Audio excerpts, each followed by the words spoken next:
এখন আমি বাসন মাজছি তেঁতুল দিয়ে, আর হট করে আমার প্রায় 1 বছর আগেকার কথা মনে পড়লো। আমি দাদাকে বললাম, দাদা যা ক্যামেরাটা নিয়ে আমি তোমাদের সাথে একটু গল্প করি, আর আমার কাজটাও হয়ে যাবে তাড়াতাড়ি।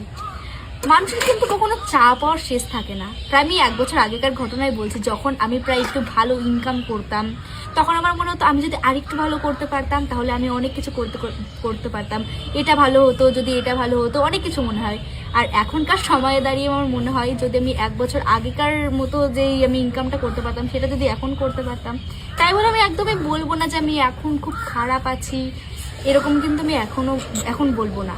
আমি যখনই এইসব কথা ভাবি তখনই আমার মনে পড়ে কি যে আরো কত মানুষ আছে যাদের থাকার জন্য মাথার উপরে চাল পর্যন্ত নেই।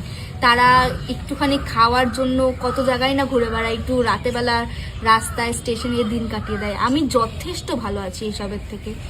আমি তখন সবসময় আমার এদের কথা মনে পড়ে, তাই ভাবি ওপরে একজন আছে সব কিছু দেখে রাখবে। কি বলবো, এখন তো তোমরা বলতে পারো যে আমি কি দিয়ে বাসন মাজছি, আমি তেঁতুল দিয়ে এখন বাসন মাজছি। ফট করে আমার মাথায় এসব ঘটনা আসছে, আমি ভাবলাম যে তোমাদের সাথে শেয়ার করি।